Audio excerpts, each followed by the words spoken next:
MOXO test results are comprised of two reports, an attentive cognitive report and a behavioral report. The first report shows the patient's attentive profile compared to his or her norm group.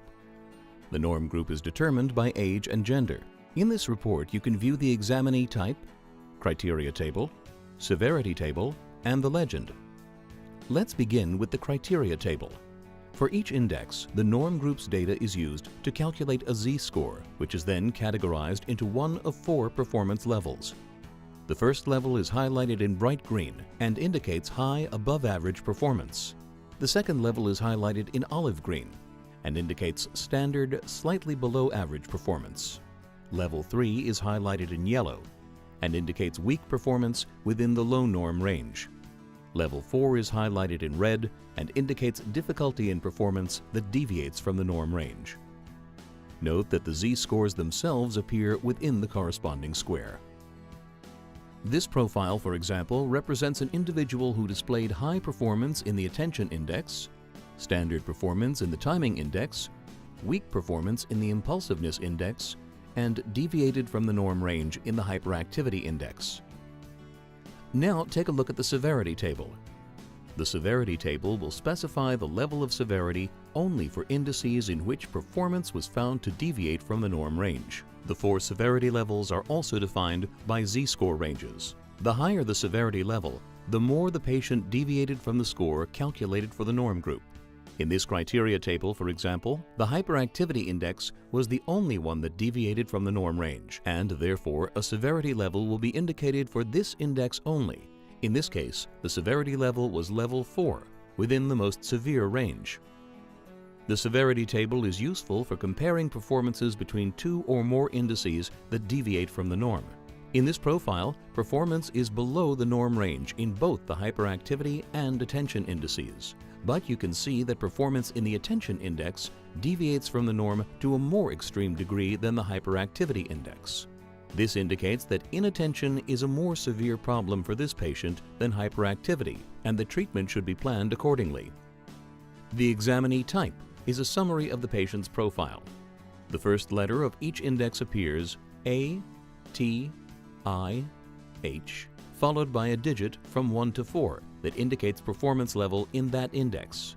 If the performance level is 4, a severity level will also be specified by adding an S followed by a severity level from 1 to 4. Please note that definition of each index and the various performance levels appear in the legend at the right on the screen. The second section of the test results is a behavioral report presented by a performance graph that specifies the patient's performance throughout the test.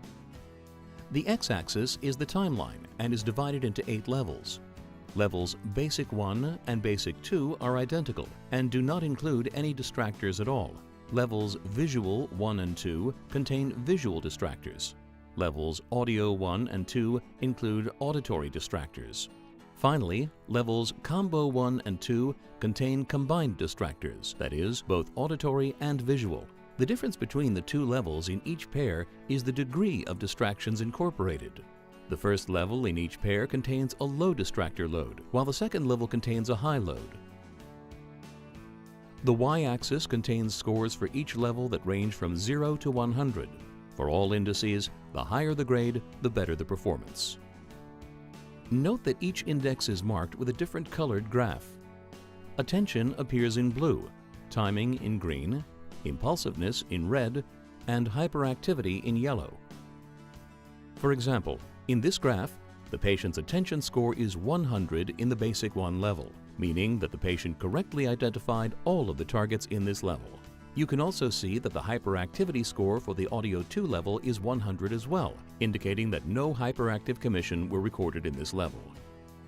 What kind of information can be derived from this graph? There are 2 ways of evaluating performance: over time and under different conditions. Compare the scores in the 2 identical levels, Level 1 and Level 8, in order to test performance over time. Comparing these grades gives an indication of the patient's ability to maintain performance over time. In this graph, for example, you can see that performance in the attention index improves over time. Another example shows a decrease in performance over time in the hyperactivity index.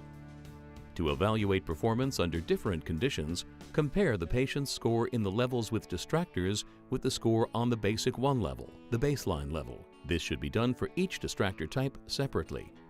In this example, you can see that performance in the timing index improved when auditory distractors were present, since both auditory scores are higher than the baseline level score.